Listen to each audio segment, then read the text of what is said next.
All right. Hello and welcome, everybody. Super glad to have you guys here. This is Hear Me Out in 2024. My name is Super Shadow. It has been a minute since we've gotten to connect and talk and even do something like this show. So I'm super glad. I'm pumped to be here. Joining me is our good friend, Mr. Potato. How are you doing, buddy? I muted my mic. I'm doing great, man. How is it going? Oh man, I've missed you. I It's missed doing Hear Me Out. yeah. It's It's been a minute it since has we got been a to do minute. this. I know. Sorry, my camera's adjusting. But yeah, dude, it's so good to be here. I'm so excited. I'm so excited. Hi, Yeah. everybody. I'm Matt. Yeah, and It's good to be surprisingly, here. even though we haven't done this show in quite some time, we already have people hanging out. So hello everybody in the chat. Thank you Yeah. guys for being here. Um we have a few topics to talk about. We're gonna be covering would Jesus be pro mega church? We're gonna be talking about that in a little bit here, and a story that's relevant and actually personal to one of us here. I'm not gonna ruin anything just yet, but we've been talking here. And so I'm excited to jump in. We have some topics like we used to do before. We're not just doing movies and shows, although those aren't off the table. But here in 2024, here's how this is kind of going to look. We're going to have about 3 topics that we have and cover each week, and then I'll work on editing those. I've decided Friday is just going to be the day that I do all my editing and do for regular videos as well as for chopping this up to make it more uh, watchable on things like YouTube. So I'm going to do all that on Fridays, and then you'll see it throughout the week. So if you miss us live, you can know the videos are coming later on in the week. And if you want to be a part of the conversation, come join us Fridays, 10 a.m. Central Time live, and we'll be here. But Matt, even prior to this, it's not like you and I have been hanging out a ton, talking a ton. We both have been very, very busy. I know with Christmas here at the end of the year happening, you've been pretty busy. What's been going on in your life? Well, I think I've moved since the last time we've done a Hear Me Out episode. So yes, my wife and I moved from West Virginia. We now live in the Dallas area in Texas, a little bit closer to our family. Found an awesome church that I work at, and loving it. It is way different. But yeah, so that's like our big thing. We moved in June. So yeah, we're in Texas now. It's gonna be fun. It's actually getting cold here. We're supposed to have some type of snow on Monday, which I was like, moving to Texas will be fine. Yeah. So yeah, that's awesome. And you've been working a ton at your new church. You were just saying you did like something crazy. How many hours have you been working? Well, Over the Christmas time? During Christmas, there was 2 weeks where I really we were put our nose to the grindstone, and I think I did 140 hours in 2 weeks.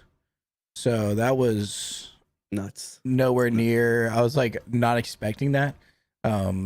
So and that's the time where I wish I was hourly. Oh.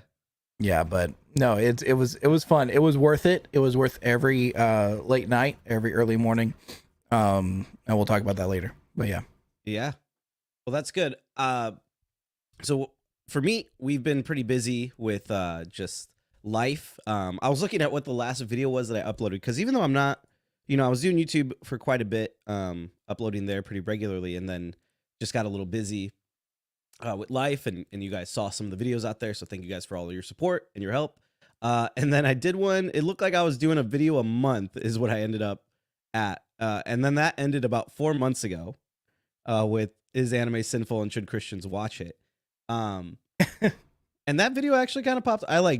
When I posted it, I think it got like just a couple hundred views, and right now it's sitting at like 2K, which is pretty nice. And then I look at my channel and I'm like, it's still growing, even though I didn't do anything to it. I think people are just starting to find the channel. So let's go. That'll be cool. Plus, these will be on there. Is Anime Sinful? LOL. I forgot about that one. Yeah, that was a big one we did. But yeah, right now, you guys, it seems like everywhere. We were supposed to actually take our students on a youth retreat later today. We were going to do this show. It's going to edit, post it, and then have it all set up. And then we were going to be gone. I was going to be gone this whole weekend, including Martin Luther King Day. And just the weather is so bad that we canceled everything. So now we're here. Yeah. Yeah. So like even this morning. So that was another life update for Christmas. Tropic, my wife, was allowed me to get a dog, even though she doesn't like dogs. And so we have a dog, and I woke up this morning to walk him, and it was way colder. Last night, before bed, I walked him. It was 60 degrees or like 58 degrees. Felt great. And then this morning I walk him, it was 26 and windy. And I was like, what the heck? I live in Dallas. Yeah. Why are you dropping that quickly? I know. It's crazy how fast this weather is like changing. Like it's been pretty mild most of this winter. Yeah. And I imagine the same in Texas, but yeah, now it's like I looked outside, I'm like, man, I'm not going outside for nothing today if I don't have to. Right. I know. I gotta take I did tell Jay that I had a pre-existing appointment for the puppy. He's not a puppy, he's 5, but he's a puppy to me, for a grooming appointment later today. So we're gonna make sure we're not going long, like past hear me outs where we could go on for hours and hours and hours. Yeah. No, this is self-contained. We're gonna be more disciplined. We're gonna keep an eye on the clock. Accountability. You know, it's gonna be awesome. Yeah. Your wife also wanted to make this clarification in the chat. She said, excuse me, I like dogs. I just like to love them and go home. I don't like them living with us. So clear distinction. Yes. Doesn't hate. Clear. She's not an Although animal hater. she keeps on threatening, and I know she's joking. I think she is. Where she's like, we're going to take you back to your friends at the pound.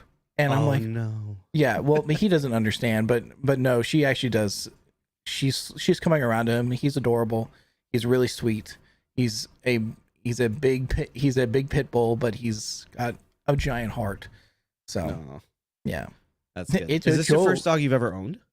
Well, we like by myself, yes. Like we've had family dogs, and we did try out for a month, 2 dogs, end of last year. But that just didn't work out because 2 dogs, you know, they were handfuls. But this guy is great. I love him. Well, that's good. Well, and I imagine she had to help take care of him quite a bit during the Christmas time. No. You still did that on top of all your work? Well, no. So we got him after my crazy busy week. Oh, gotcha. Yeah. No, she would have killed me. But granted, it's gonna have to happen this next year. So, but it'll all be good. Yeah. Speaking of Christmas, should we just get into so your church went a little viral? Yes, just a little bit. And this isn't the first time.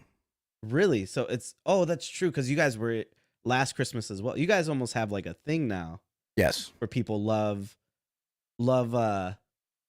kind of taking snippets of things going on at your church and then posting it. And I don't want to set up the context. I think we should just show everybody the clip that people were commenting on and that kind of went viral. Can we pull that up and can we show them this clip? And then you stop screen sharing. Yeah, I had to switch screens real quick. So let me see here. Let me set it up one more time. One moment.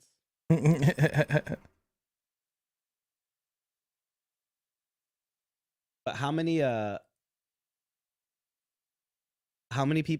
views did it end up getting? The views I'm not entirely sure. Because that always is one of these videos. It doesn't say how many views, but it's 137,000 likes on Instagram. So that's quite a bit. And that's only at one thing. There were other videos that went, even people reacting to the videos and talking about it. But this isn't the first time. So last year we went viral over a video that my boss at the church posted during a rehearsal of a flying drummer boy. So everyone just freaks out. But once we get this screen up so we can show you.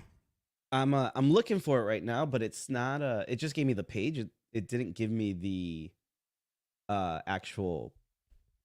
Okay, here I got it. I'll take it. You have it? Okay, yeah, if you just want to screen share. Perfect.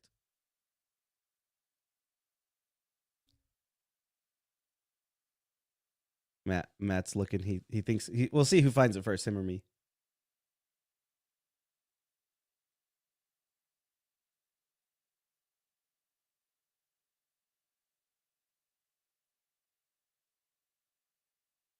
I got it. Nice. Okay. So to set up again, this is your church. Yes. All right. We won't say anything more. We'll just we'll play it and let people see for themselves. Let me just make sure that we can hear it.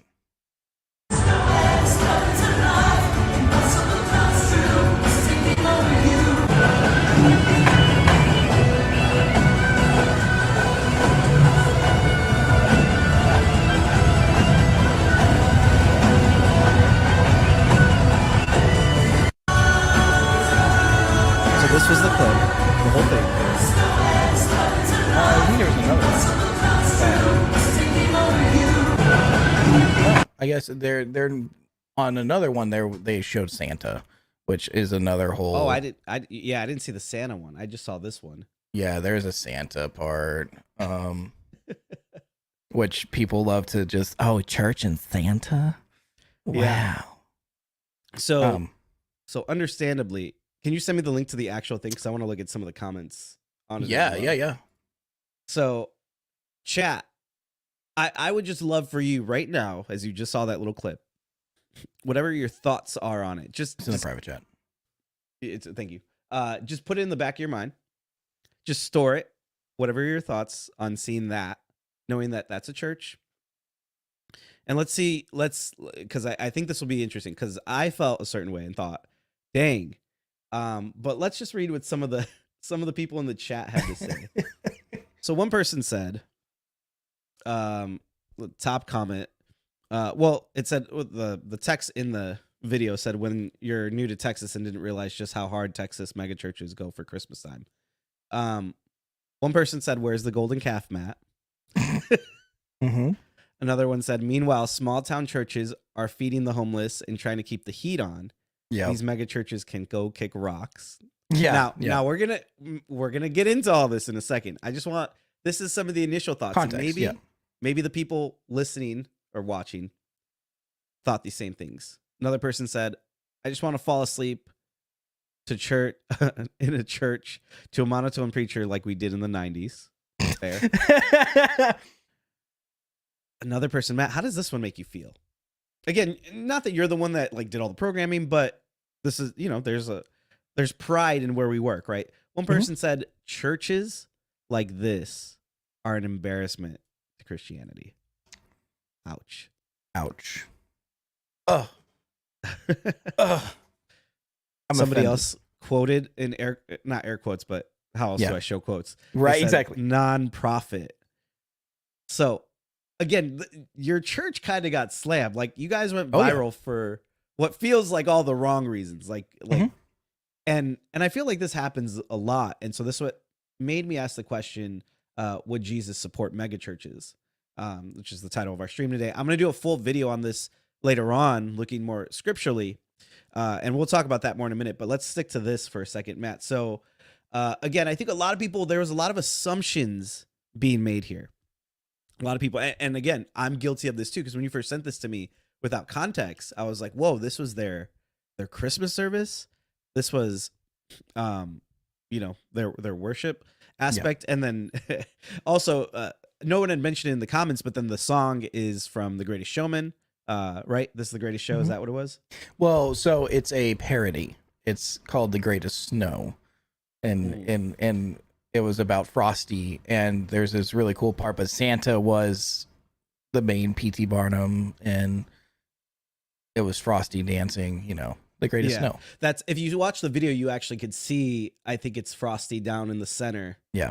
Yeah. If you guys want to go back and we'll, you guys could find it. It's, because it's not like your church posted this clip. It was a Dallas, Texas, just kind of like, it's a news kind of social media page where they post a whole bunch of Dallas news and everything, which already is crazy.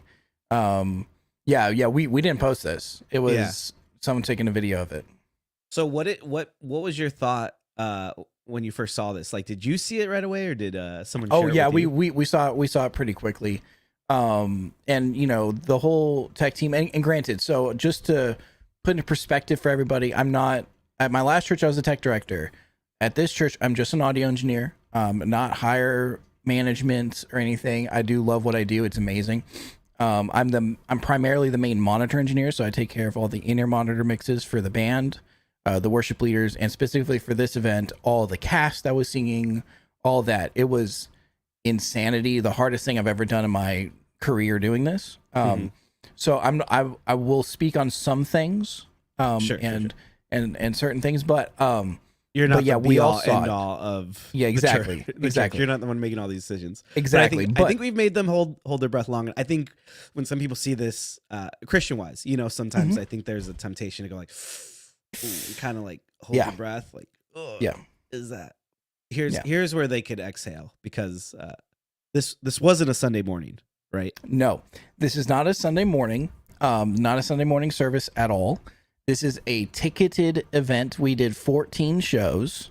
It's about 2 hours long, 10 minutes long. And the first parts, which you, of course, is only going to see, is the drummer boys or the Santa stuff.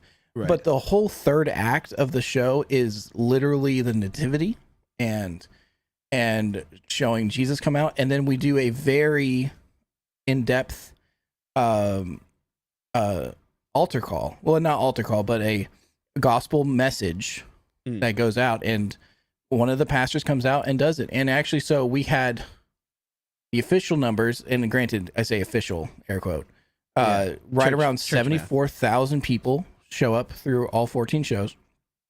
And I think we had over 900 who told us that they actually made a decision for the first time to follow Christ. That's awesome. During that show. And that's crazy. That's, praise God. Like, that's so cool. Yeah. Yeah. And that's really the whole reason of it, is like, hey, here's this really cool thing. You can buy a ticket to it. You get food. It's like there's a buffet. And bring some people, and then we're going to do this extravagant show, and then we're going to share the gospel. Yeah. And that's the whole reason behind it. And again, people in the comments are going to say, well, they could be feeding all the homeless with this or doing this mission work, but the show pays for itself. Right. It's a self-contained thing. There's no, like, our general church budget is not going to this Christmas show. Yeah. And even, like, everything is done in-house. All the music is done by our people, so it's not like we're paying, like, all these extra fees for people to be writing music and all this stuff for, copyrights. It's our thing. I think if people, again, I think there's just so much assumption there that, this is what their tithe is all going to. This is what their Sunday morning is. Exactly. And they see this 5-second little clip, but it's like, when you take a step back, when you hear what it actually is, you're kind of like, oh, if I have a problem with this, then you have to have a problem with not just mega churches, but I've seen medium-sized churches, small churches, do things like church plays, do their rendition of, what's the, It's a Wonderful Life, or Ghost of Christmas Past. What's that one called? Christmas Carol. Christmas Carol. They add a gospel twist to it. Right. Exactly. Or different things like that. It's just on a way smaller scale and budget. You and your church have been blessed enough to be able to have a bigger production. Exactly. And the space to be able to do that, which is awesome. And it's not like it's anything new. Even this is stuff that I've learned. I've only been here 6 months. And I think the show, this is called Gift of Christmas, has been going on since the 90s. Yeah.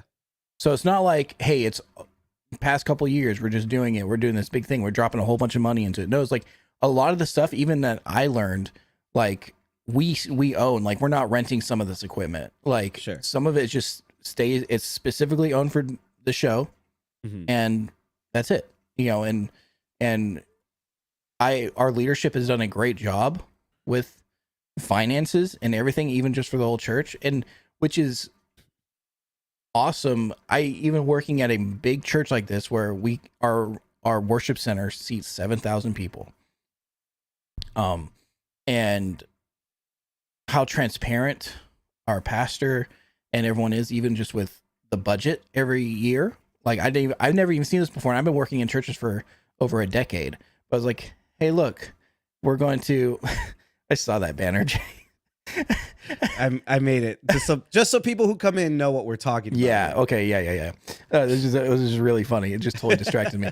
But where we put up on the screens in front of the church, in front of the live stream and everything, like what our budget is and what we, we done. And even there was a really cool thing is that this last year, it was a 40% increase than 2022 in our mission outreach.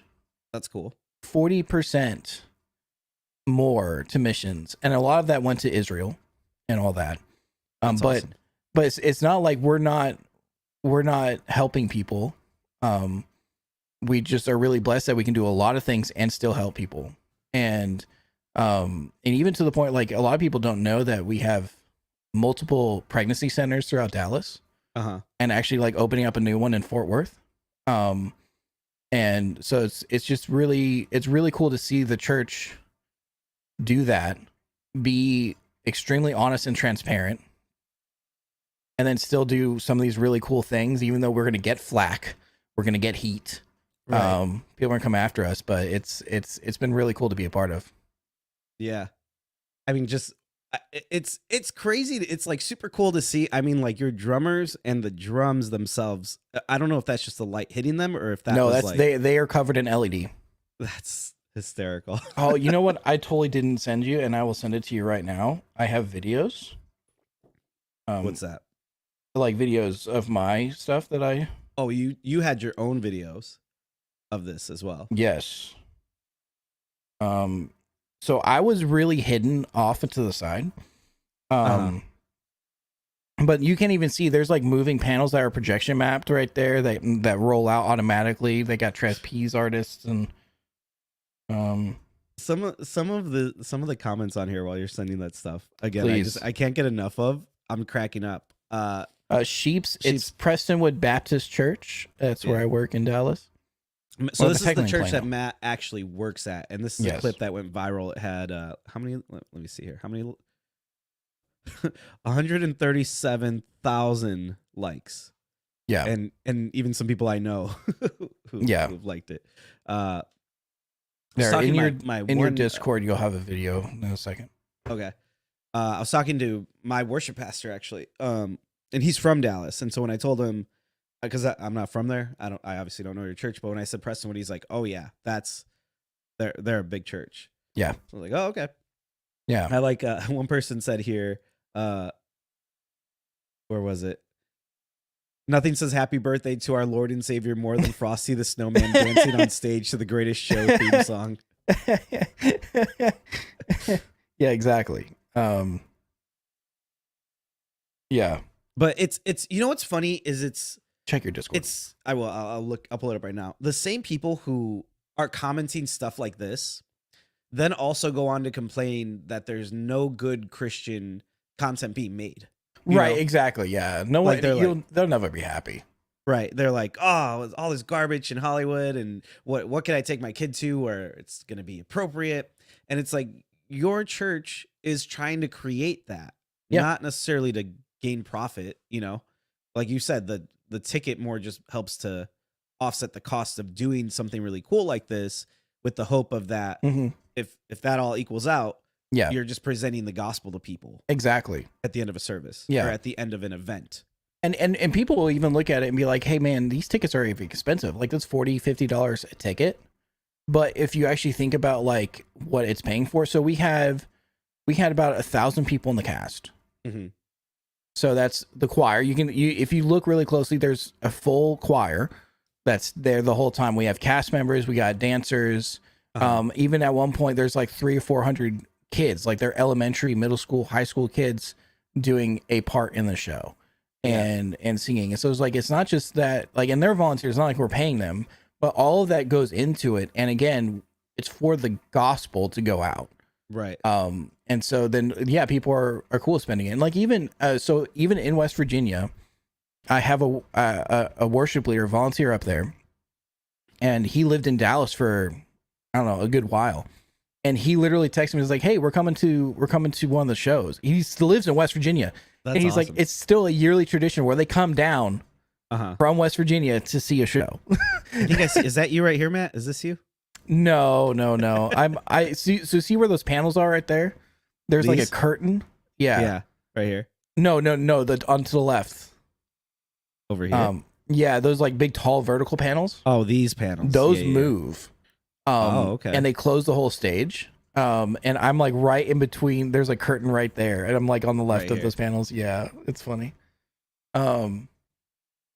But I mean, like, this would be something fun. Again, like, I could see the merit, the fun in it, and just the merit of doing that. If the end goal is, hey, this is something our church is known for, and we get to present the gospel at the end of this, like, why not? And we're not Yeah. spending billions, because that was the other thing, right?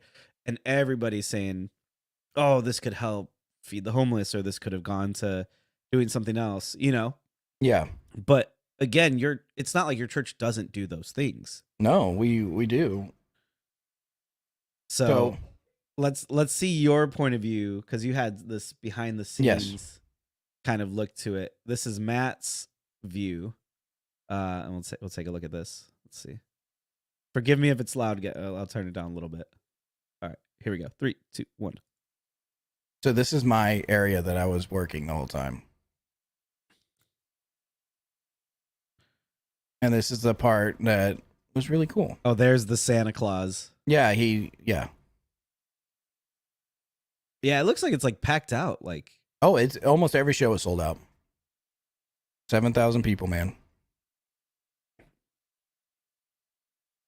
Oh yeah, I forgot to say the full orchestra too, the full band playing every show. Like, that's nuts. all the music was composed and arranged in-house by our people.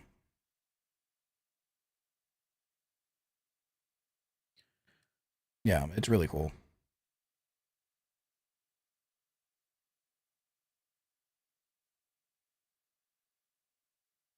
This was my favorite part of the show, though, Uh-huh. because I got to see people get scared. Why? Because Santa was lifted up? Well, no, you'll see. They explode, and that's when you yell, Santa's not real. Exactly.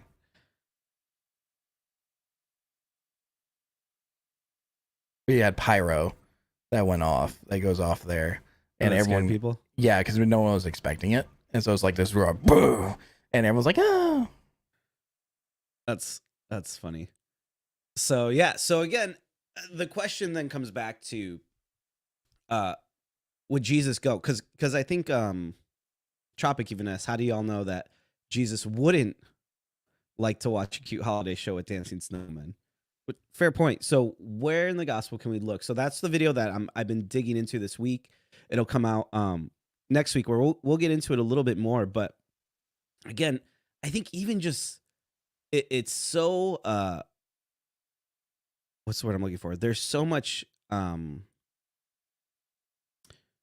perspective, I think, like or biasy, because even just determining what is a megachurch and what isn't Yeah, varies from it does. from thing to thing, from person to person. Yeah. Because someone who's been a part of a church in a third world country, they see a church, what we would maybe consider in America like a small church, a church of like 50, 60 people, and be like, oh, this is a mega church. A house church looks at a church that's 200-300 people, and that can be considered a mega church. Yeah.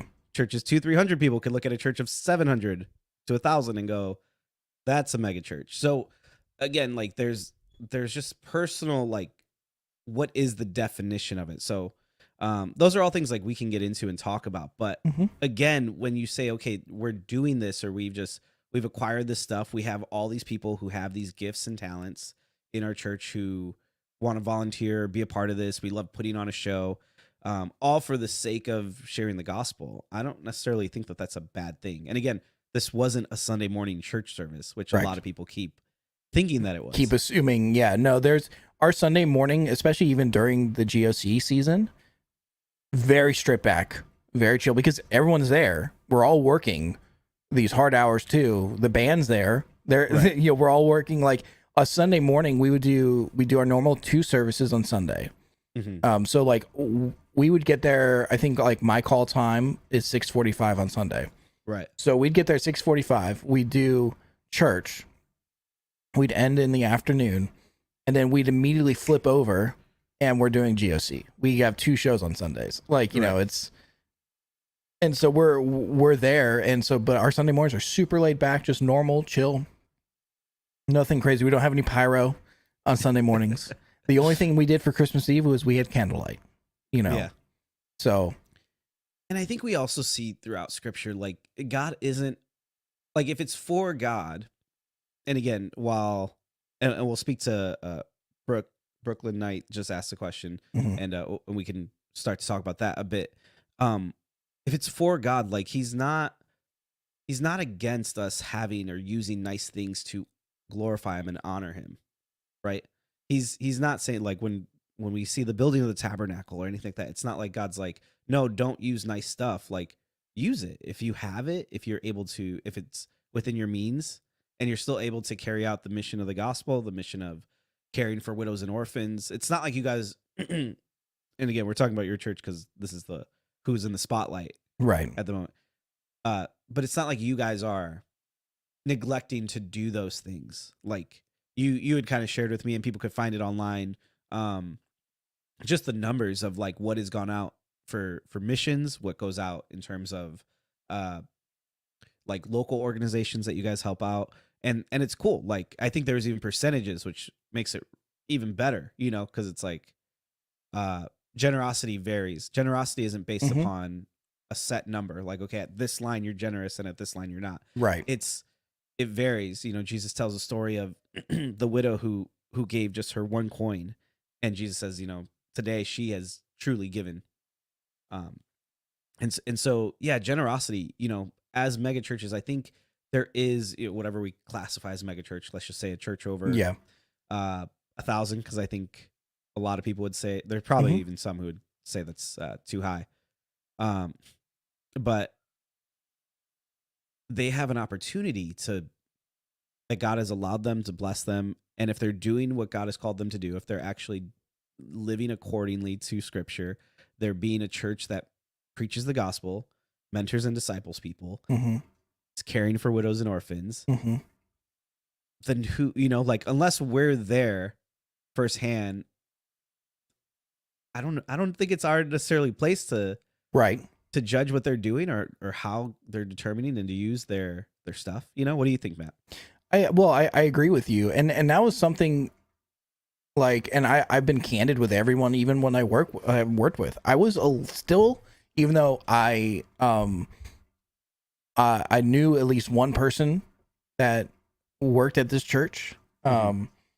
And when I came in, and I've heard a lot of things about it. But even after I visited and everything, and I accepted the job, we're moving. I was still like, there was this little part of me. I was like, man, I don't know if if this church is exactly who they say they are, because I've been at big churches before, and I've always felt like maybe I got stabbed in the back, or there's like, two-faced people, all these things.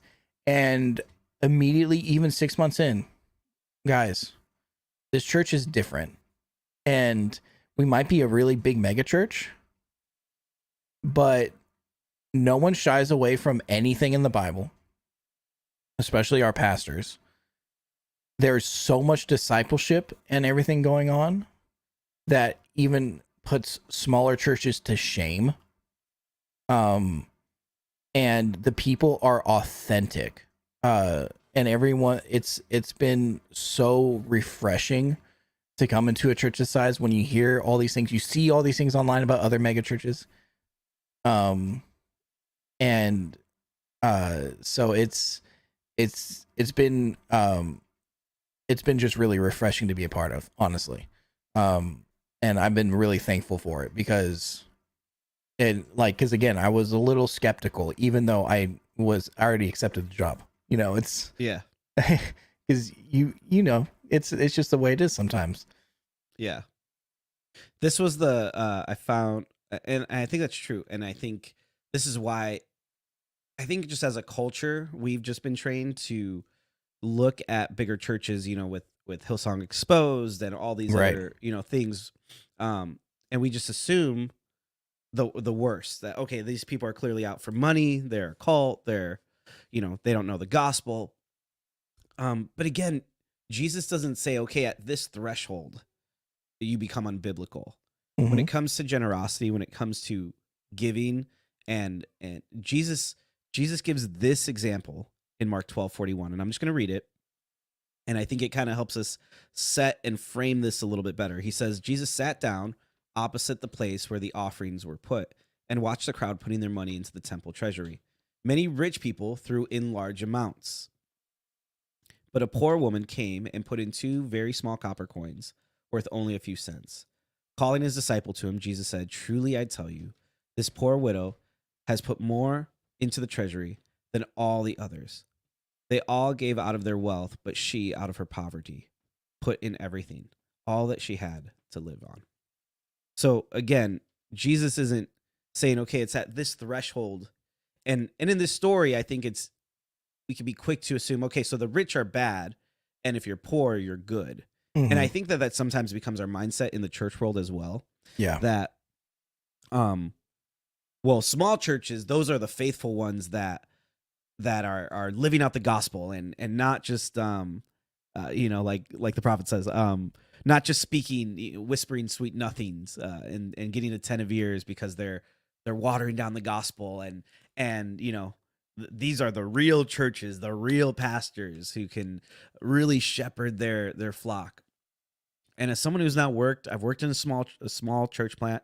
I've worked at a house church that started meeting in a school. I've worked at churches that are medium sized. I've worked at churches that are now would be classified as a mega church. Um, I could say that there is faithful people in all of them. There are also people who probably miss the mark in all of them. The size of a congregation or the size of the tithe that comes in or out of a church uh, doesn't determine if they're a good or bad church overall. Agreed. There are, that's the thing in this world. There's no such thing as a perfect church. Yeah.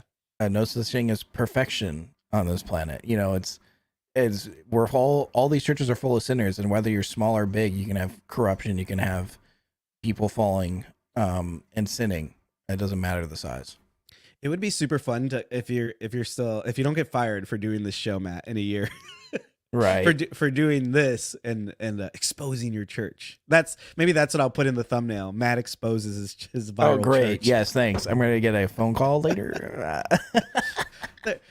Your church is watching. We know they watch, even though this is the first episode in a Yes. year. We know you're watching. They're watching. Maybe your church wants to sponsor. Yeah, there we go. But if you're there in a year, what I was gonna say is it'd be fun to come out and actually see it. Yeah, for sure. It'd probably be the worst week for you to like hang out in Texas, correct, but it would still be fun just to get out there. You for can come and see it. Yeah. Next year might be a little bit better, but okay. but yeah, no, it's definitely worth it. And again, like I even said, tickets are expensive, but when you actually know what it's funding and the reason behind it, and on top of that, you do get free. Where I say free, there's a buffet if you buy a ticket to the show, so you can go eat, and it's dinner and a show. So yeah, and it's an opportunity to fellowship with other people. You know, again, it's the people who are like, "Where's the good Christian content?"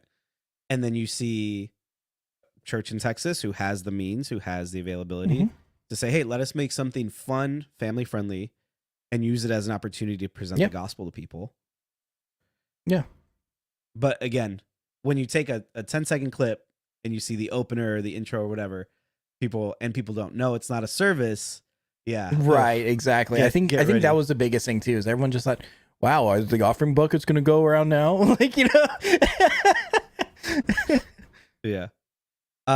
Let's go to chat for a minute here. So guys, I want to hear what you guys have to say. So if you're watching this video later on, go ahead and write something in the comments. If you're here live in our show, again, we do the show Friday at 10 a.m. to about noon. You come join us in live service and live Service. stream, not live service. We've been saying the word we're service not so much church. today. Yeah, exactly. We're not a church. Go to church. But let's see what some people are saying here. I'm gonna scroll back up here. Let me see. Oh yeah, hold on. While you're looking for some stuff to chat on, my wife wanted me to point out that Huh. we did have a couple funny things. So there is a funny story. There's a song called Stretchy Pants where Santa comes out with a hula hoop around his pants and he's singing Stretchy Pants because he likes milk and cookies. Okay. Mhm. But there was an older couple who didn't think that's what he said, and they thought the song was called Sexy Pants. And they literally thought the whole time that he was talking about his sexy pants. Oh, yeah. See, that would be a little bit more inappropriate. Yeah, exactly. Yep. That and then someone did, I guess someone, and this is a story I heard, that someone did ask for a refund because the first night the drummers actually didn't fly because there was a technical issue. So, but hold on, I have to go. I have to grab something from the door real quick. You're good. You're good. I'll start with some of these comments here. So, guys, super glad you're here. Thank you for being part of the live show. You guys are awesome. I'm gonna just start from the very top. So, Matt, thank you for 48 months. I don't know if you could hear me because he went to the door, but we have that. Turtle, good morning. Del, good to see you. Let's see. We got some spam in the chat. Bad dude, good to see you. Hope you're doing well. It's great. It's so funny. You know, I don't even know. Twitch doesn't even have my last stream on there, but I'm glad to be at least doing this Friday show, have this back, and really we have Matt to thank for it because Matt was the one who I've been wanting to do it. I just didn't want to do it alone necessarily. And Matt, while I was mulling it over, just reached out of the blue and was like, "Dude, we should really bring Hear Me Out back." And I'm like, you know what? It's 2024. I think it's time that we bring it back. So this part probably won't be on the YouTube side. If you guys haven't subscribed, !YouTube, you guys go on there. We have a ton of videos talking through the Bible, biblical studies, and now we'll have this content as well on there. Kind of our thoughts on things that are going on culturally, movies, books, shows, events like this, things that have gone viral that are in the news. So you guys could go check out some stuff on there. I'm gonna have a new video up, hopefully a little bit later today. It's already filmed, shot. I just got to finish editing it, talking about how to start and grow closer to God in 2024. Super excited about this video. I think it'll be good. So go ahead and check that out. Matt, you're back. Welcome. I didn't get very far. I was just telling everyone. Oh, you're good. Really, you to think that we have the show back. You kind of have been spearheading it. You put the notes together for this first episode. So Yeah, if you guys don't like this episode, you know who to it's all blame. my fault. If you do like it, we're co. Yeah. We'll both take the praise, right? Yeah. Bad dude said the funny thing is the comments have no idea where the money that was earned is going exactly. That's like another good point. Let's see. We answered Sheep's question about what church this was. Del said, like, you said people will not be happy with what others do because they don't want others to prosper, whether it's in life or faith. Yeah, I think some of that's true too. I think there's, people, understandable. People have bad experiences. Maybe they feel they get looked over, whatever, and then they just project a bad experience that they've had one time, one place onto to other places unfairly. I think we do that all the time, not just in the church world, but all over the place. Yeah. Moo, good to see you. Glad to see you too. We read Brooklyn's question. Sorry, but mega churches or any churches with a bunch of expensive equipment, buildings, etc., will always look like a scam for something to make money off of. Again, if we look at what the temple was, like the early priests in the temple, their places weren't this small, tiny shack. No, they had these extravagant buildings that were meant to be for God, that the best was used for God. And again, if they're trying to sell you holy water over over a TV screen, yeah, run the other way if they're just trying to make a profit. But I do believe that there's a way that bigger churches, bigger congregations of people can get together and honor and worship God if they are living a biblical life and trying to be a church that glorifies God and shares the gospel. Anything you want to add to that, Matt? No, you hit it right on the head. Your wife said, "Hey, I need to fund my Dutch Bros problem." What are Dutch Bros? You don't know what Dutch Bros is? I don't think so. Oh, it's a coffee place, man. It's it's Must be specifically a South drive-through thing. coffee. Yeah, like drive-through coffee. I know. Yeah, we don't have Tim Hortons down here, but we got Dutch Bros, which it's really expensive. Like, I thought holy cow! Tim Hortons was only in Canada. No, they're in the north now. Like are we they? had in West Virginia. Yeah. And we don't have them up here in the Midwest. Really? In Illinois? Mm-mm. I mean, Oh. maybe I shouldn't say we don't have them at all. We maybe have one or two, but none that I've seen. They're not like a regular chain that you see around. Yeah. Gaming Gone Dad, what's going on? He said, old friend Super Shadow, happy to see him again. How's everyone doing? We're doing great, man. Excited to do the show. We have a one more story we want to get to here in a second. Knight asks again, so why bother entertaining them? I think they're talking about with the show. Maybe she means more, why are we entertaining this, or why are we talking about it? Again, because those same people need to hear the gospel just as much. You and I need to hear the gospel just as much. And so if it's through a show, if it's through this show where we talk about the viral show, an opportunity to just kind of bring it back. What's the point of it all? Is it the gospel? If it is, great. If it's not, well, then you know. I think it comes back to what it reminds me of too is the story of when the disciples come to Jesus and they're like, hey, there's these other people who are sharing the gospel, who are sharing the gospel, and they're healing in your name. And Jesus says, let them be, you know, like if they're of us, great. Like, and if they're not, then they're going to become irrelevant. They're not going to last. They're not going to be sustained. And I think you kind of have to look at other churches that we're not a part of the same way. I know it's a little harder now in the day and age of social media where we have access to be able to see a snippet of a sermon or something taken out of context. And again, if I can promise you and guarantee you that if someone were to record my messages that I teach every Wednesday night and take a 5-second story and just put it on the internet and give no context to what I'm talking about, I could easily look like a heretic. Easily. Burn him at the stake. Right. Where's he going with this story? This right. Sunday Wednesday I talked about one of the first times I ever taught having to poop and having to walk off stage mid message. That was fun. But if you were to just post that, you'd be like, why would anybody share this story? From the pulpit? Yeah, from the pulpit. He talked about going number 2 in the pulpit. But yeah, so that's why. That's why. Moo, thank you for 18 months. Oh, did I get muted? Hello? No, you're there. I can hear you. Oh, hang on. I think my headset died. Oh. Can you hear me? Mm-hmm. Okay, it came back. I think the battery in my headset was about to die. But normally it tells me, Matt, oh, your wife, there it is, the pants story. Because they're speaking their mind, why would that stop the gospel? Ooh, this might have been from earlier, and I'm not 100% positive. You gotta read the context. Yeah. Yeah. Knight, if you want to repost or reframe that, well, we can answer that too. Yeah, let me see.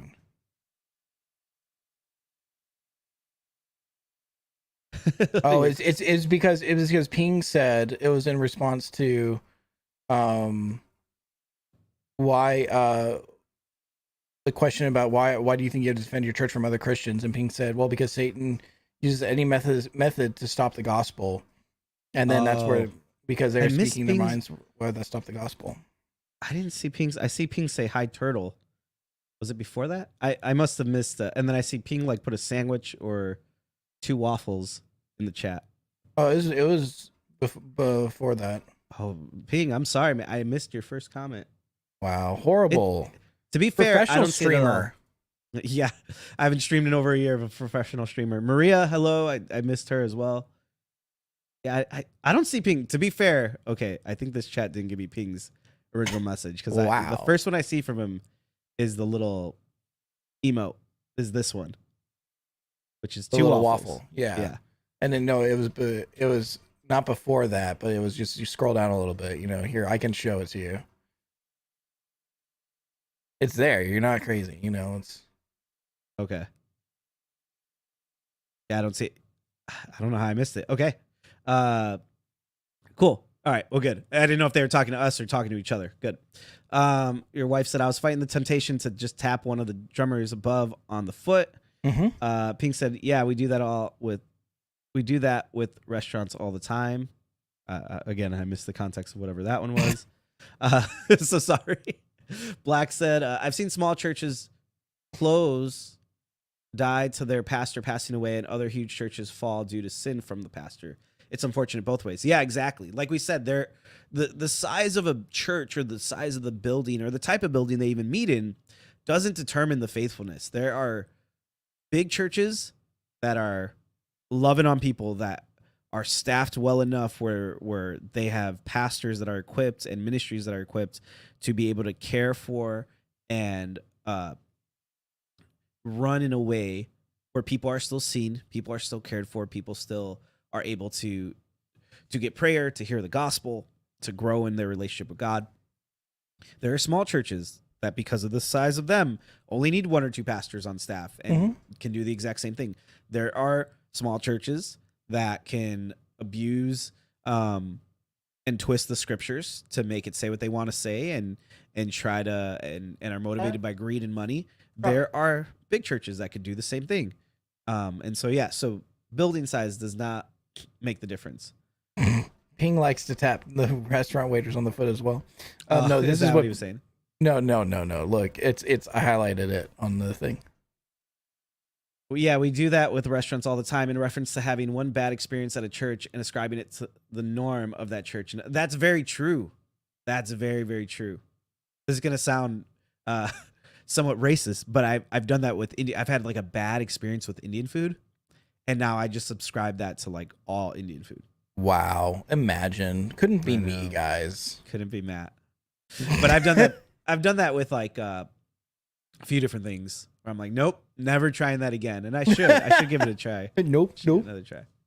Pink said, why can't we have cathedrals without the heresy? Yeah. Like again, if I had my ideal perfect church, I would love to have like a Catholic looking church, not with the Catholic theology, but like the look of a cathedral, the stained glass, and then like modern technology on the inside, like some nice speakers or, like those things.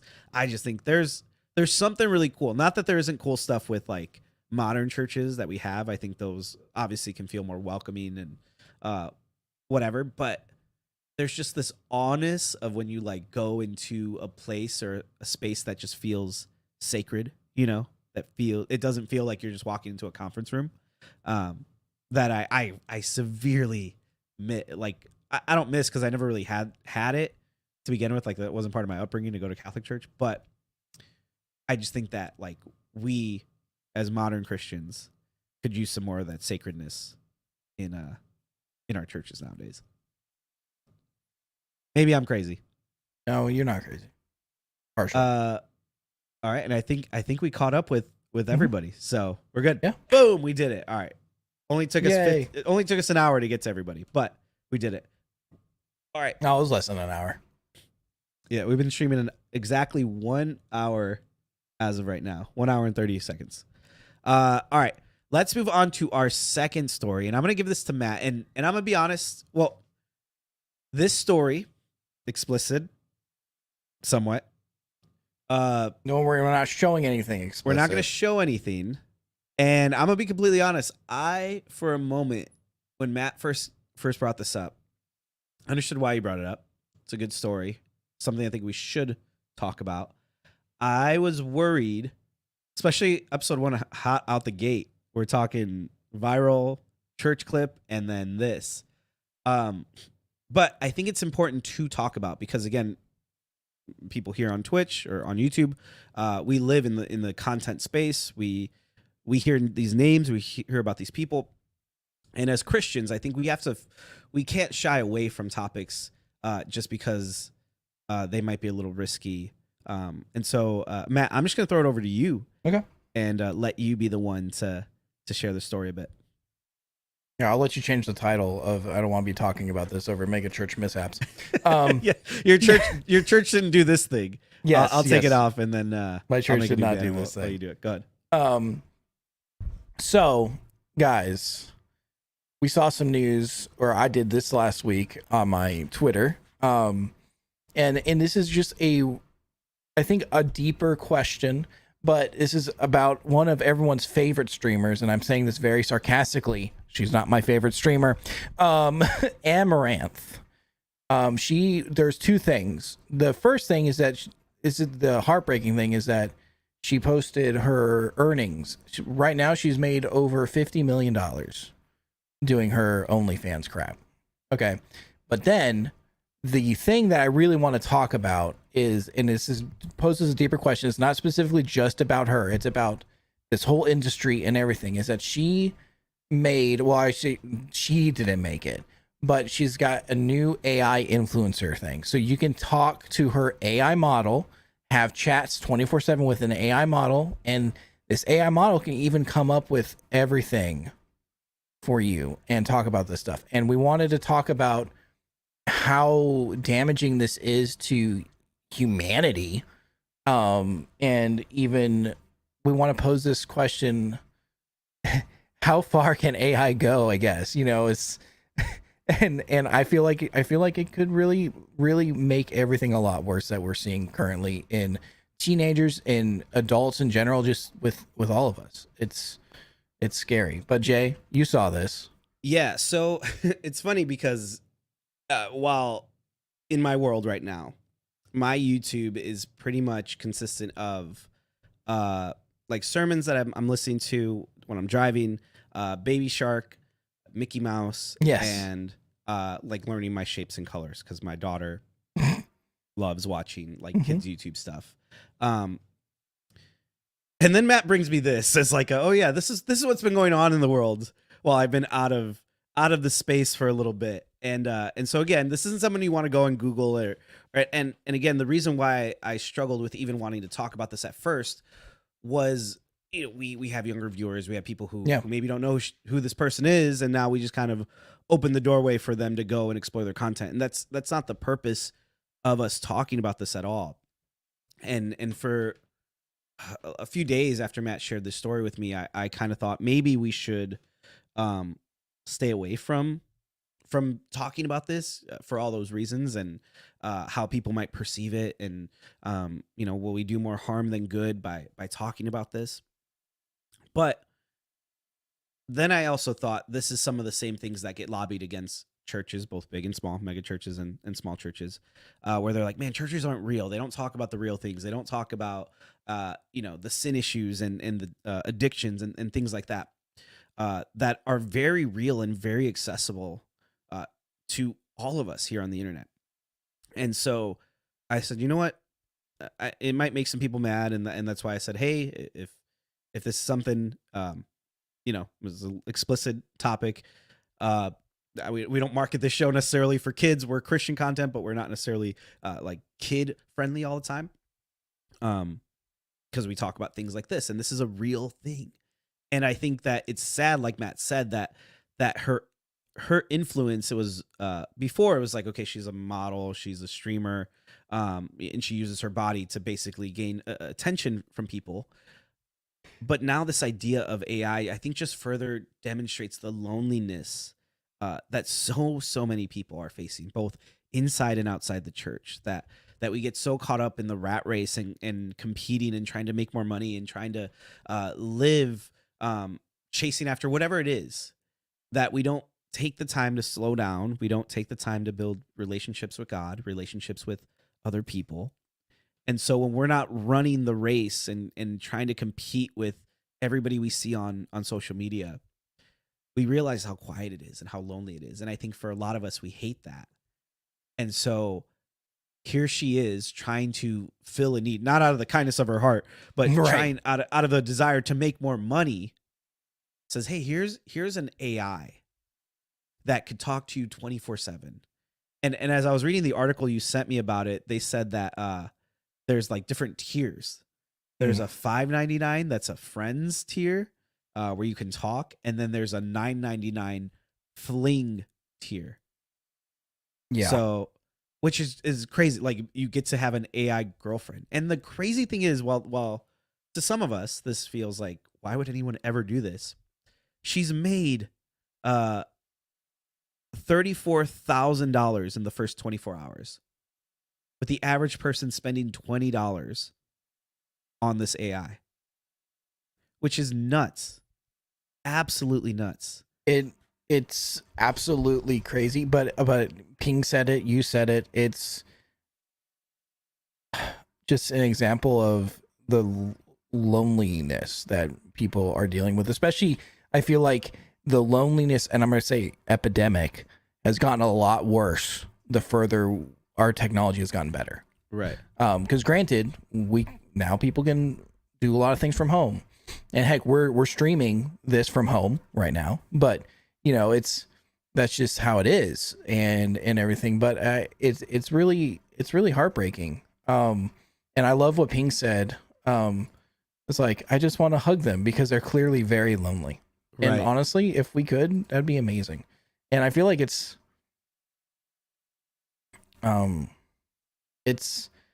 bizarre to me. It's something that I wouldn't think that I would do. But granted, right now I'm not in that headspace. Maybe if I was in the headspace and I had that opportunity, say before I got married, before I was dating, that probably could be me. It's I don't want anyone to be like, well, I wouldn't do that and be all judgmental. It's people are dealing with some real things, and now it's so easily accessible to do anything like this now. Right. And I think it speaks to how the enemy works overall and in general. And Yeah. again, don't mishear me. While this streamer, obviously she's doing things that aren't biblical and in her mind is mostly just a cash grab for her, a way. And some people, even I think we wouldn't, but there are people who are like, yeah, girl, like get that money, like secure that bag. They look up to her as like an entrepreneur or whatever. I think what the enemy is using through her is he's leading people that they have this real desire for real connection, real relationship, because we're made in the image of God. And that means we're made to be relational. And so it's what the enemy always does with anything is he goes, here's something. It's close enough to the real thing. It's not the real thing, but it's close enough. It's gonna in the moment give you gratification. For the moment, it's gonna make you feel less lonely. And it's gonna tempt people because it's free, it's easy, it's fast. You don't have to build relationships. You don't have to go through heartbreak. You don't have to deal with rejection. Just here's something that's immediate, that once you pay that $5.99, once you pay that $9.99, you have access to. And it'll feel good for a second until it doesn't. Mm-hmm. And it's sad because, again, it just speaks to how the truth that we all really need the gospel. That for some people that this feels so attractive to them because it feels like, man, they believe the lies that nobody will love them, nobody real will love them, Right? no human wants to be with them, nobody wants to be their partner in life or be their friend, even that they have bad personalities or they're just so ugly looking or whatever. And so they believe that this is their next best option to self-medicate their loneliness with AI. Yeah. And that's why it's shelling out that she's in the first 24 hours cleared so much money. But if they were to just look at the truth of what the Bible says, if they were to hear the gospel that no, your value and worth doesn't come from how you look or how much money you make or don't make or how many friends you have, but your value and worth comes from me, from knowing, not me, Jay, me, God, knowing who I am and how I created you. That the Bible says that God knitted you together in your mother's womb, that you are beautifully and wonderfully made. And the psalmist write about this. David writes about this in his loneliness. I pulled up a few passages here. Like here's one, for example, Psalms 73. He says, here's what David is reminded and what you and I can be reminded of. It says this. Let's see if I can pull it on the screen. Yeah, it's not big enough. Hopefully that's big enough. He says this, nevertheless, I am continually with you. You hold me by my right hand. You, God, will guide me with your counsel, and afterwards receive me to glory. Whom have I in heaven but you? And there is none upon earth that I desire besides you. My flesh and my heart fail, but God is the strength of my heart and portion forever. This is what David writes in the midst of like struggle, in the midst of danger, he's reminded of these truths. And for so many of us, we've just believed the lie that we're always going to be alone, that you don't have anybody with you, nobody cares about you. And so settle for this, settle for AI because it's easy. Just costs you a couple dollars. But when we identify what that lie is in us and we start reading God's truth, we can replace lies with truth, like David's doing here in this psalm, and go, no, no, no, God, I am never really alone. Even if there's nobody else in this room with me, God, you are always with me. God, you and your right hand uphold me. You, God, guide me. And I think that for so many people, especially like through quarantine and now coming out of it, so many people, like, that was a huge, you remember we were talking about this and covering this. People are going nuts in their house. Like, if you were married, like, it was like, cool, I just get more time with my wife, and a lot of COVID babies came from that. And Yeah. cool, I just get to work from home. But for so many other people, there was like no interactions. For the introverts, some of them didn't mind it, but for Right. so many, they just felt so alone. Yeah.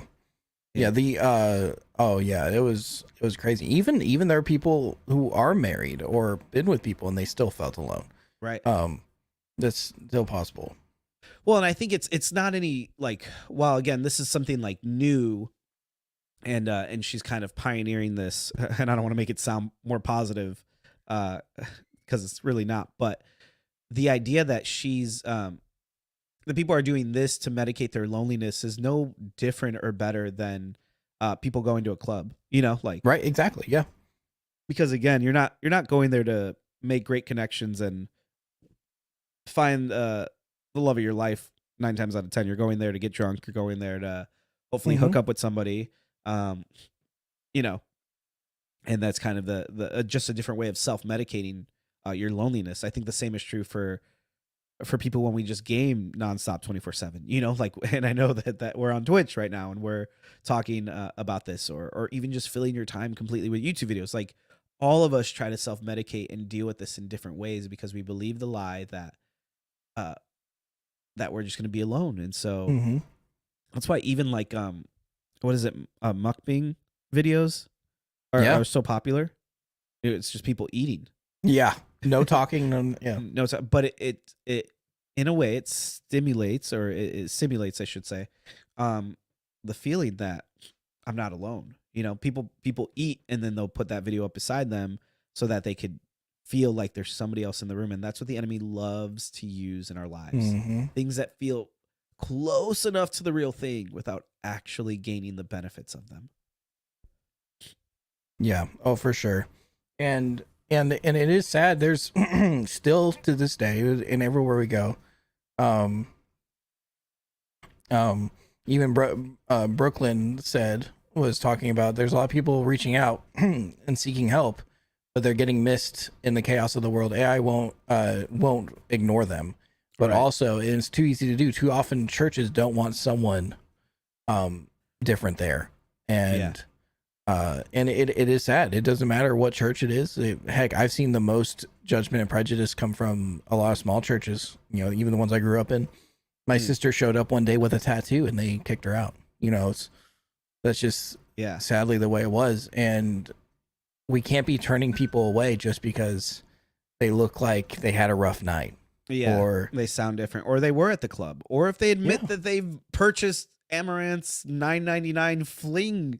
It's like, okay, dude, like, thank you. Like, when we should be encouraging people, like, there's such a pandemic for people in the church right now struggling with things like pornography and different things like this. And we don't talk about it enough. And that's why, to me, I'm like, all right, for my show, episode 1, we're hitting the ground running. We're talking about these things. And it starts with that there is freedom from this. There is freedom from those types of addictions. There's freedom from your loneliness. It starts by identifying what the lie is that you started believing. Yeah. And starting by removing those lies and replacing it with truth that Jesus gives us. Paul tells us, and this is kind of ruining a little bit of my video. So guys, promise me to go watch the full thing, because I go way more in depth in how to start and grow in your relationship with God in 2024.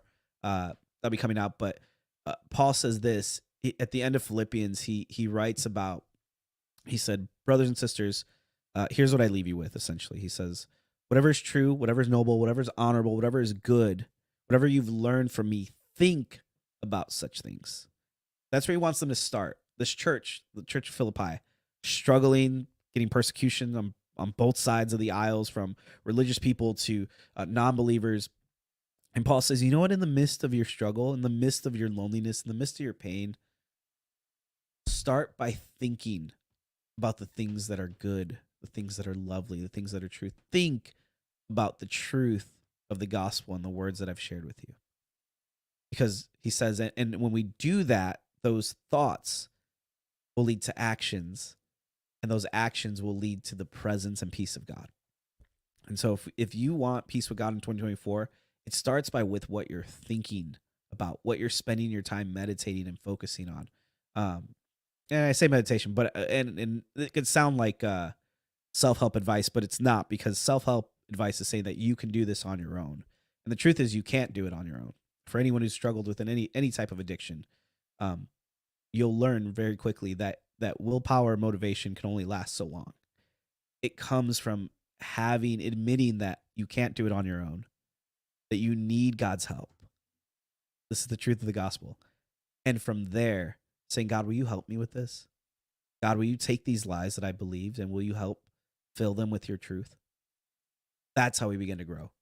That's how I would love to see a day the Bible talks about, that when Christians started converting, that some of the idol shops and of all these other false gods started having to close up shop because nobody was buying these idols. And I would love for a day where we see that, not that I want this girl to go bankrupt, but at least this type of business, this need for AI companionship, would just feel like a waste of time for her, because so many people were finding fulfillment in relationship with God and with other people that this wouldn't even feel like an attractive thing for them.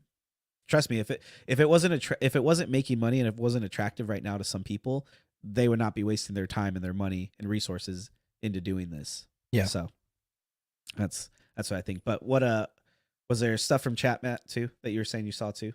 Oh, yeah, there's plenty you can read back and look at. All right, let's see.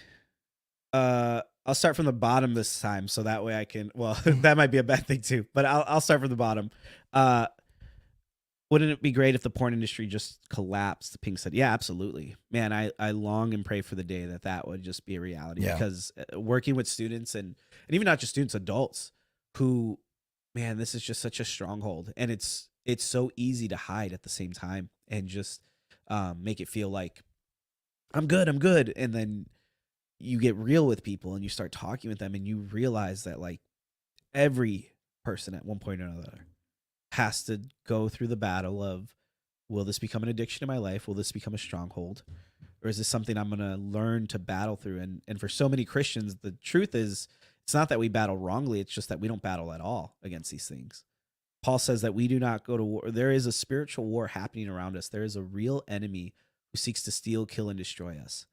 And he'll do that through the church a lot of times, not through a mega church and their snowman winter event, or it won't be through a small church that has maybe just one or two secondary issues that are off, but it'll be through these things, through these strongholds of addictions, of pornography, of loneliness, of falling into the attraction of AI. But that was just one thing. Okay, let's see here. I'll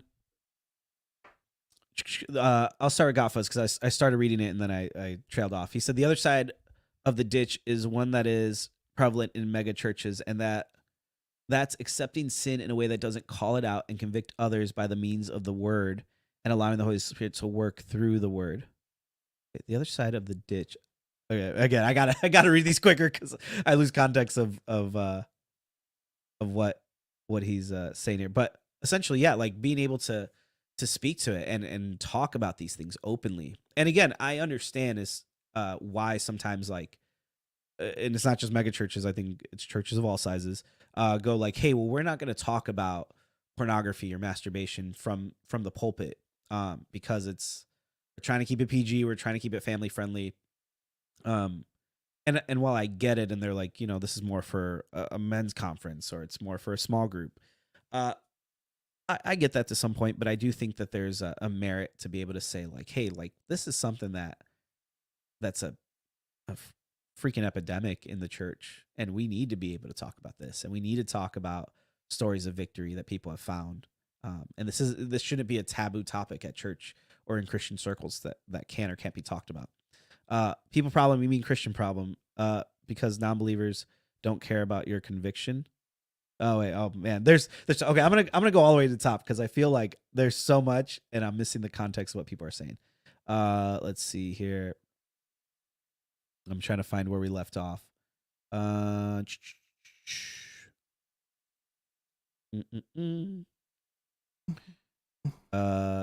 Matt, anything else you wanted to say about it while I'm looking?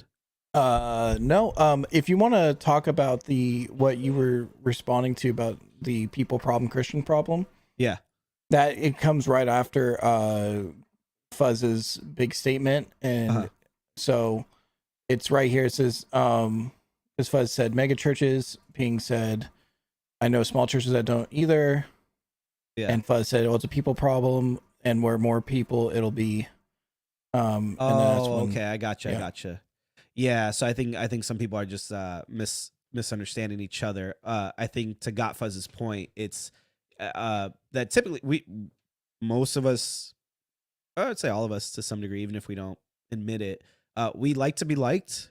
we are for the same thing. We want to have relationships with people, not even just sexually. Just we want people to like us. We want friendships to be established, and sometimes I think it's more often than not, when we see sin in others, or we see like, ooh, yeah, that's probably not right. More often than not, I think out of not wanting to be uncomfortable or not wanting to risk relationships, we avoid topics of conversation.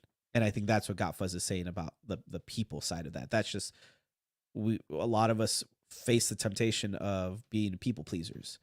Some of us not so much. Some of us we don't have that, and some people they just are on the other side of that, where maybe they're too harsh and they just call out people all the time, and then nobody wants to hear from them or hear what they have to say because everything is a hill to die on instead of a hill to learn to love on. And so there's a tension that Scripture speaks to, the Bible, where it calls us to love others. Who I think to what Knight's bringing out of like, why would other people care about your convictions? True. I think people care when you love them and you care for them, and a part of that would be, hey, yeah, talking through some of those hard things, finding that common ground, and even if it's just I'm here for you, I care about you, and identifying what their values are, and then going based off that. And as you build relationships with them and you're able to speak into their lives, you could do that. So okay, cool. Thanks, Matt. Thanks for giving me context for that. Yeah. Let me see here. All right, I think I found where we last left off.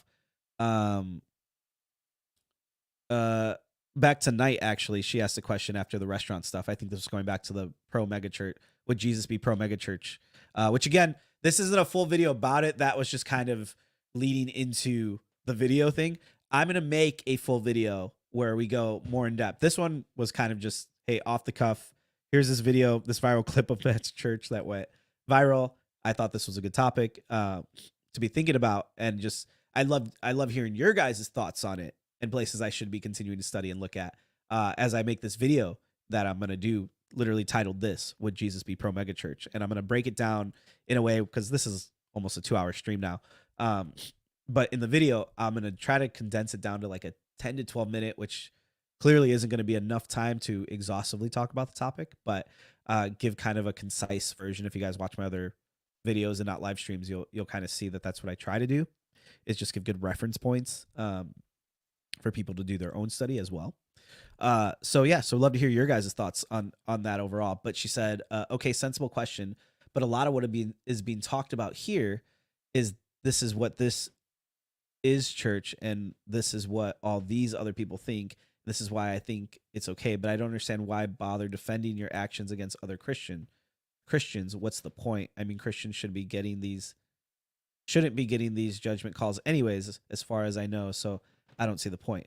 I think, yeah, I think it's an opportunity that in Shadows of Care.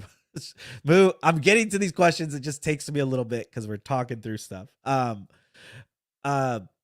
why talk about it? I think it's good to talk about because I think for some and I won't say all, but for some Christians, I think, like I said, there's stigmas where we have a bad experience.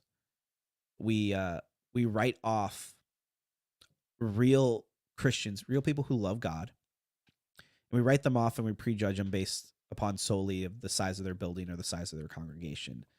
And I think that there's, sure, you don't have to always engage with them, but I think there's opportunity there to continue to love, relationships to be built. And even for our own hearts, a lot of times it's less about what they're doing and more about like, God, why am I so quick to anger? Why am I so quick to judge? Why am I so quick to look at these people who I don't know anything about them or anything about their theology? And it could be to small churches, it could be to medium-sized churches, it could be to big churches. And God, why am I so quick to judge people who I don't know, or quote unquote Christians that I don't know? And so I think there's opportunity there to continue to reflect. And so again, we're going to go deeper into this. What does the Bible actually say? But I do think that, again, just based off of the fact that Matt's church went viral over a 5-second clip of something that wasn't even a service, just shows that this isn't like just a small portion of people. I think there's a lot of people that, due to documentaries and things that have happened in mega churches, that just write off anyone who's a part of a big church. And again, big is whatever in the eye of the beholder wants to say it is. Where it's like, okay, man, I think we're missing something. We're missing what God is actually calling us to do and how we should view these things. And I just think it's a good conversation for us to have, to sharpen each other. I don't stand here or sit here, and Matt doesn't either, claiming to know everything.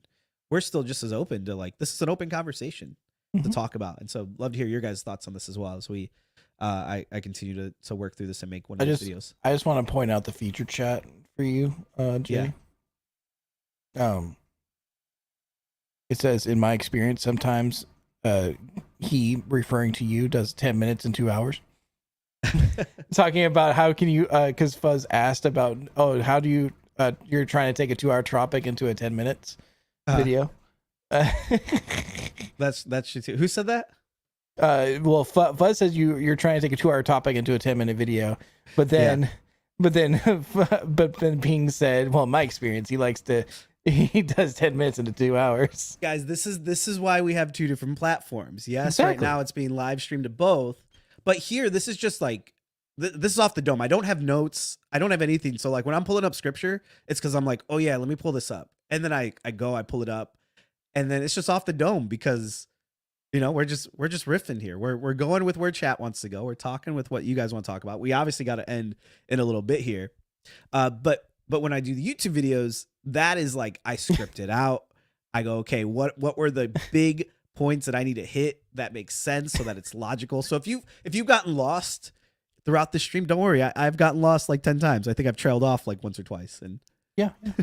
Well, you're still kind of lost in chat, so we're getting there. We're working our way. A rabbit trail becomes a hike. It's a pastor syndrome. That actually should be a shirt. Yes. Rabbit trail becomes a hike. Yeah. That's really good. Okay, so then people were explaining who the AI Twitch streamer that we were talking about was.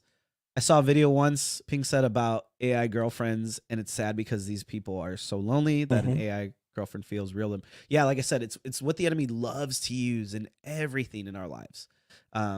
Whether it's happiness, whether it's peace, you know, reason why people do drugs, why people drink. It's like, oh, you're almost carefree for the hour before you crash, or, you know, the ecstasy or the drug, whatever it is. Like you get this high for a moment and you're almost good, and then you hit the bottom, and then he'll make it feel so attractive in the beginning, and then he'll you know, like, hey, everybody's doing it, so why don't you do it? And then once you do whatever it is, porn, drugs, drinking, partying, and then once you do it, he slides in with the shame.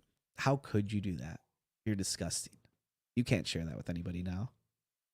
and then he make it so he uses both ends of the sword to really keep us in our loneliness.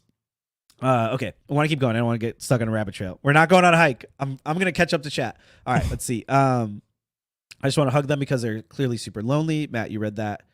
She is hugely, Tropic said, contributing to the human trafficking problem, but so is everyone participating in the consumption and distribution and support of this stuff. Yeah. Ooh, there's a few different documentaries that talk about that. We didn't talk about it this week because it would have been like a whole nother topic, but even reading, I was reading through some of the Epstein documents Oh that have man. come out. Oh my goodness. Maybe we'll talk about it on a future stream, but yeah, that's just like, again, the perversion and trafficking of people is just absolutely insane. Talking about it doesn't have to be lewd. It just to teach about what the Bible says about it. Yeah, exactly, Ping. Like I said, and I think it got to a point where I was like, you know what, God, am I more worried about what man is going to think of me that I might get a Lord of the Rings comment again? Remember, or no, what was it? It was we made reference one time to Game of Thrones. That's what it was. And We talked boy. about the final Game of Thrones season, and we got No, we didn't even talk about the show. What it was is, I remember it was a trailer of a medieval movie that was coming out, and I said it looks Game of Thrones-esque. And at this point, I hadn't even watched Game of Thrones. It's just so in the zeitgeist of pop culture that that's the thing I compared it to. And somebody wrote us a long, nasty letter how we were leading people astray and causing kids to look up Game of Thrones. Like, lady, calm down. It was, yeah, that was a bad one. Anyways, thinking about her, she late last year was also in the news with her work with a beer company as well. I did see that story as well. Yeah. Strange Yeah. story. Yeah. But by grace, God, that's not me anymore. That's great, Ping. There's a lot of people out there reaching out seeking help, but are getting missed in the chaos in the world. AI won't accidentally ignore people. Yeah, exactly. That's, I think, some of the attraction of it, right? Like when we were reading the article, I think part of the way she even is marketing it is, I'm available to you 24/7. Whenever you need me, I'm here. Which again speaks to the desire that all of us, we want that kind of relationship. But the reality is that humans fail. Even when you are married, having a husband or a wife, like, that doesn't mean they're always accessible to you 24/7, especially once you have kids, right? Like there's they need to take care of themselves. They have things they got to do. Marriage doesn't, trust me, speaking as someone who's been married 7 years now, marriage does not solve your loneliness. A relationship will not solve your loneliness. It's just a different way of medicating it for a bit. But that loneliness that you feel can only truly be resolved with a relationship with God. So, cool. Matt, anything you want to say on any of these? no. Just I just kinda highlighted anyone. Everyone was just talking about how you're lost in chat again. No shocker. But they did. Fuzz did bring up a good potential topic for future. You should pastors use AI to write sermons. We did a video on that. When ChatGPT first came out, we did one last Christmas. You did the video. Okay. Yeah.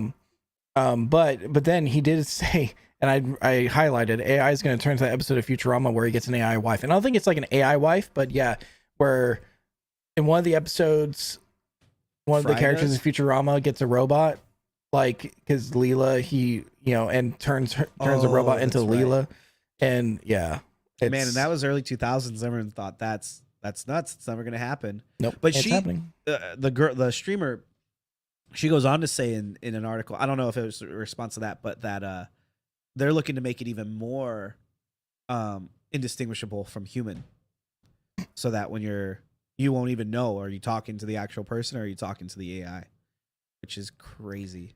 Yeah, that's dude. Skynet's real. Yeah. Just saying. Night- there was the Lucy Liu bot. That's right. Yeah, it was the Lucy Liu one. Sorry, there was two separate ones where Fry was dating a robot. yeah. And so Let's see here. Knight said, I know of 3 young men going into church with t-shirts and jeans, probably looking tired and maybe even partially hungover. I think we talked about this one. yeah, we did. Yeah. Pink said, I wasn't going nuts. Quarantine was my normal life without the social obligations. That's why I said, if you're an introvert, or or you just like being home, homebody, you're good. Knight said non-believers won't even give a church a chance. Too many horror stories of people not being accepted, and these people already feel rejected. They won't be themselves in a place to be publicly rejected. Yeah, which is why, like, even doing these streams, this is such a lower bar for people. If they could hear people who work in a church, a pastor and a tech director, sound director, sound engineer now, Audio right? engineer, yeah. Yep. Talk about this and be able to be honest and real and just authentic and talking through these issues. Hopefully non-Christians can be a part of this conversation, can be a part of this stream or my videos, and feel that they have a place here to talk, that and be able to participate, even if they don't believe necessarily the same things, and be able to start a dialogue. That's really why I like doing this show. Dell said, my boss came in, I had to shut off the stream until he left. Ooh, yeah, imagine he came in while we're talking about AI. You get fired, don't worry, I'll send you Dutch Bros. Don't. Nice.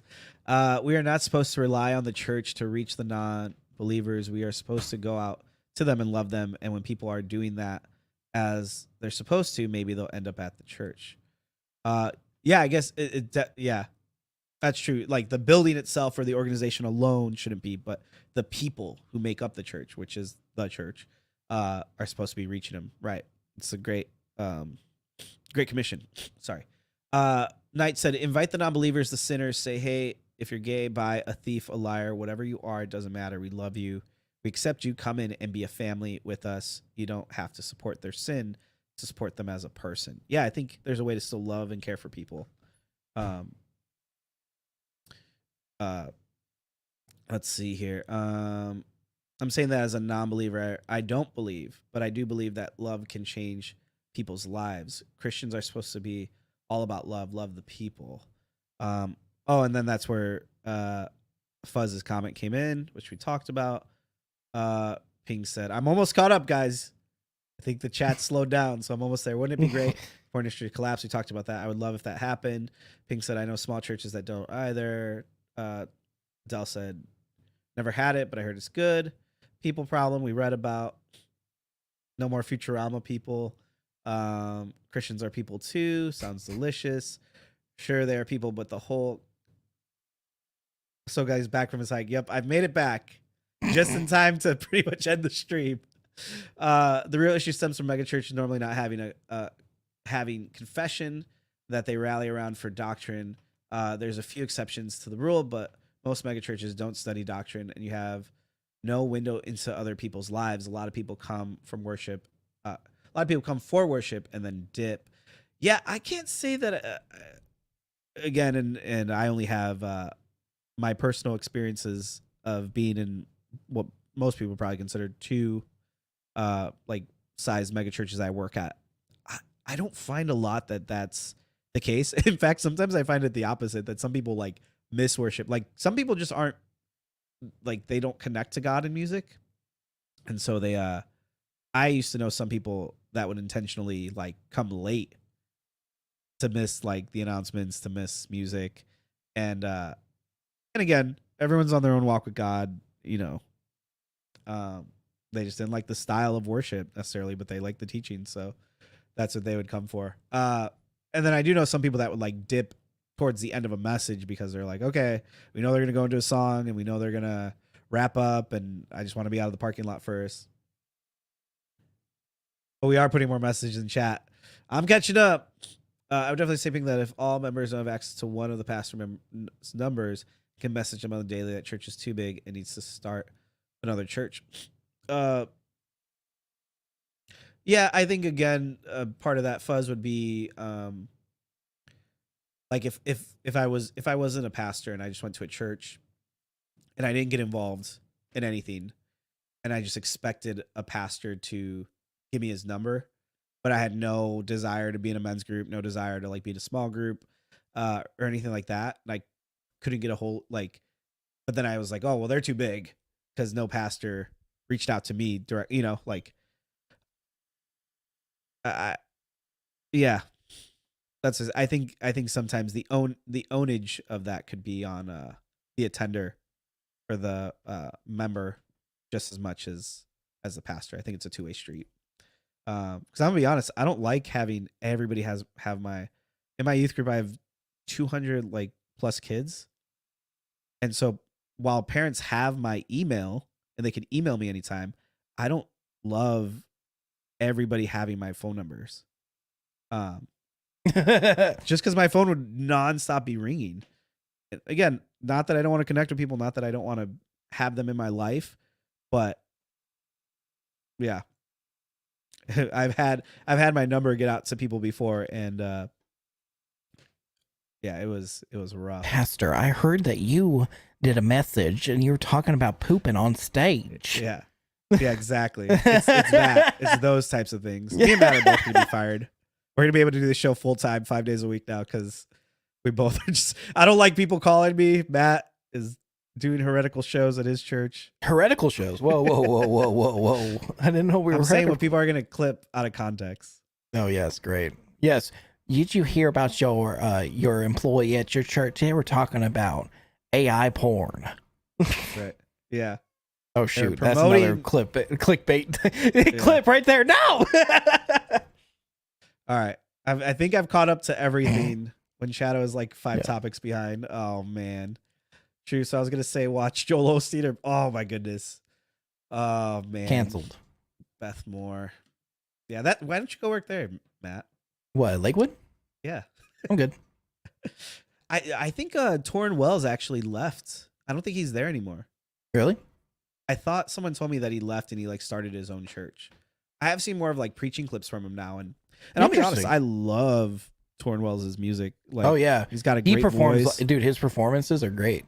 He and he like, I've heard like a half message from him that was on like worship, and then Mhm. I've seen like a few clips, and man, I'm like, he definitely has a gift of teaching as well.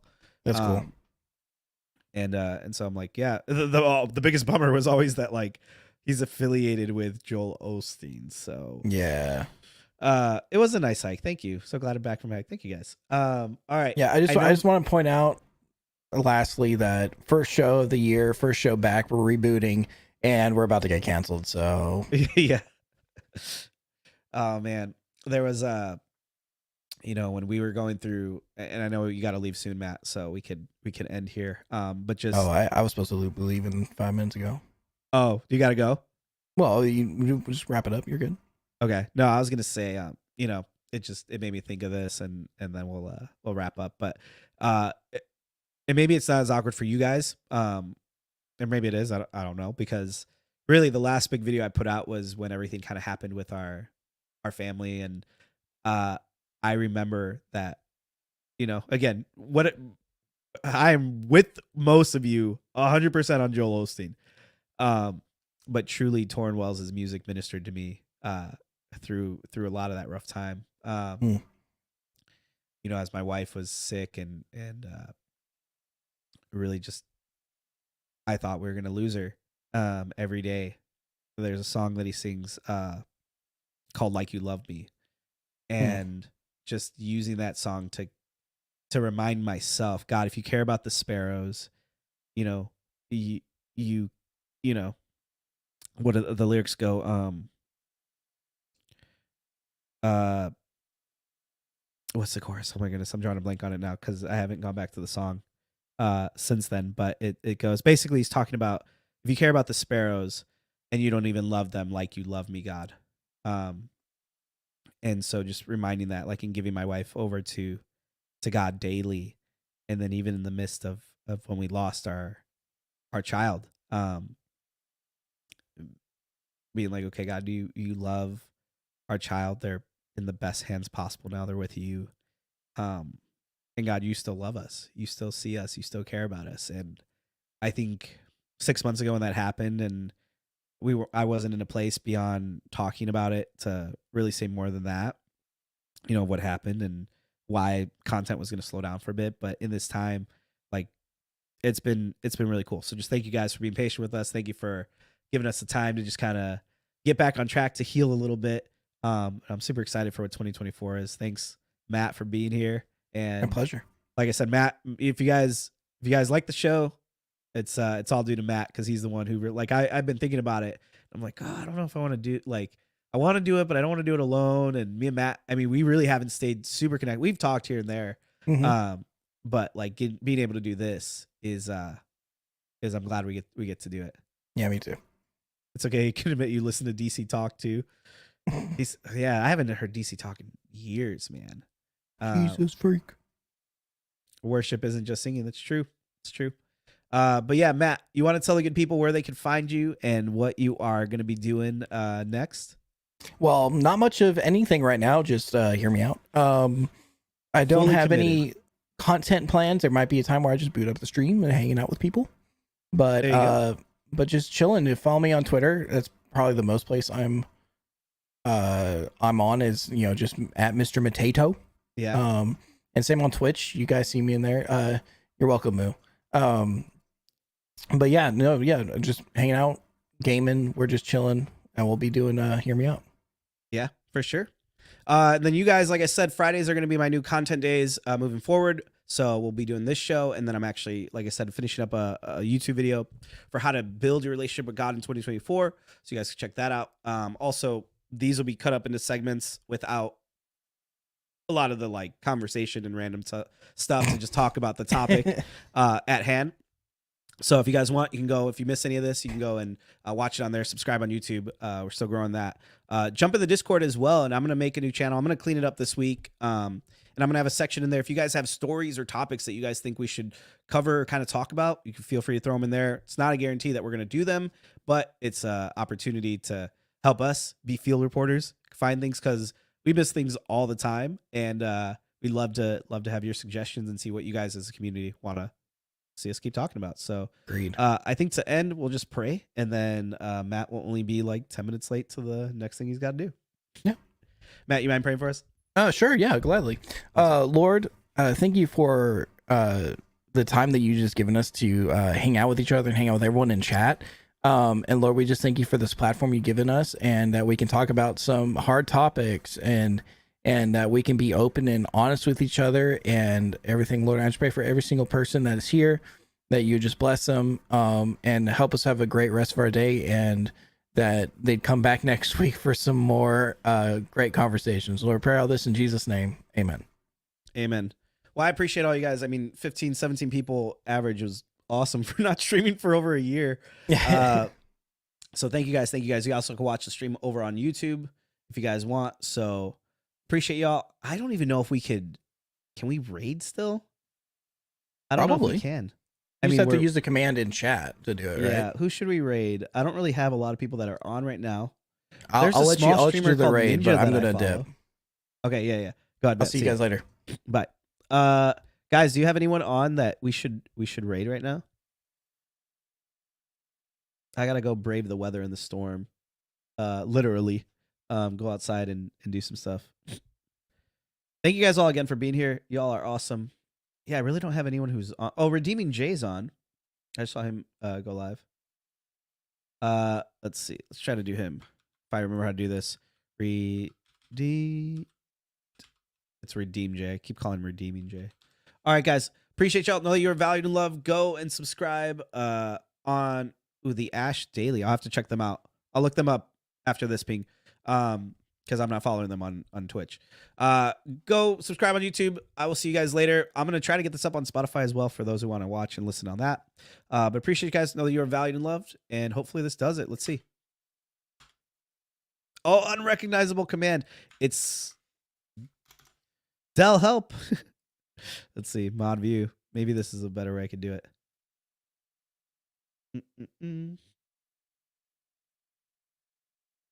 No, I don't want to watch a tutorial. I just want to be able. Yeah, it's /raid. That's what I did. /raid.